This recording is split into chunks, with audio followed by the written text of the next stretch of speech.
The firefighters that I spoke with told me that Gavin Newsom directed the removal of Elon Musk from the command post where he was live streaming with that battalion chief.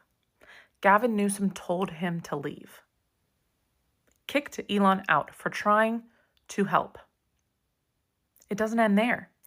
Gavin Newsom also ordered the Cal Fire firefighters to return and not accept the donated Starlinks by order of the governor. Now, I've been told by firefighters on the ground that Starlink has directly impacted the success of fighting these fires through improving communication methods. I'm sure we've all seen by now that Gavin has posted Elon Musk's lies exposed by firefighters on the ground. Leave it to Gavin to politicize a tragedy and attack the man that was trying to help. So let's back up. What was Elon doing at the command post, the Los Angeles Fire Department command post? He was helping. He found out that these firefighters were going 24, 36, 48 hours on end with no way to communicate. They had no signal, and they couldn't communicate with each other or their families. So Elon was told that they were looking for more Starlink and, of course, said, how can I help? Elon shows up with 17 Cybertrucks full of Starlink, food, water, resources for these firefighters.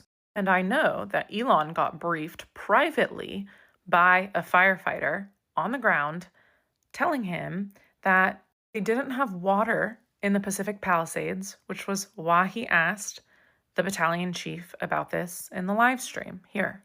Is that like along the, maybe correct me if I'm wrong, in Malibu along the coast, there was no shortage of water.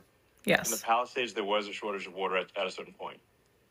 Or is that not accurate? Well, we were flowing just an amount of water that the system couldn't overbear. That we're just overbearing. Skirt. Just because of how much water these firefighters were utilizing. Okay. All right. Sounds good. So what you don't know is that battalion chief who skirted that question has career aspirations and has to play this political game that is set by Gavin Newsom in pushing out this narrative that there was water because they are trying to save face. However, I spoke with an active Los Angeles firefighter who told me, and I quote, if we had access to more water in the Palisades, we could have saved more homes. So get this.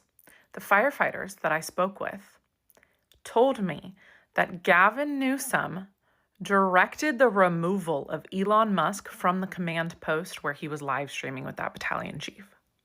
Gavin Newsom told him to leave. Kicked Elon out for trying to help. It doesn't end there. Gavin Newsom also ordered the Cal Fire firefighters to return and not accept the donated Starlinks by order of the governor. Now, I've been told directly by firefighters on the ground that Starlink has directly impacted the success of fighting these fires through improving communication methods. What I've also learned is the reality that both Elon and this battalion chief are right. It's true that no water system is set up to fight this kind of fire, but they're not meant to. Water systems aren't meant to fight this kind of fire. But more water could have saved the homes in the Palisades. That's also fact. But Gavin's weak attempt to politicize this and lie about the causes of this tragedy is pathetic. He is trying to save face and attack the man that is trying to help, a man that employs tens of thousands of people in his state. And he's going to attack him for his own political gain. Gavin has created an environment where these firefighters are fearful to tell the truth because they don't want to lose their jobs. But why would we be surprised? We've seen this before when COVID happened and Gavin fired firefighters for not getting the vaccine. He punished them for having a difference of opinion. And this was recently, might I add. So why would we be surprised that he's going to do it again? Now, unlike Newsom, I am in the pursuit of truth. So I have taken it upon myself to interview a few of these brave firefighters that have put their lives on the line to contain and extinguish these fires. And the truths I have found are harrowing.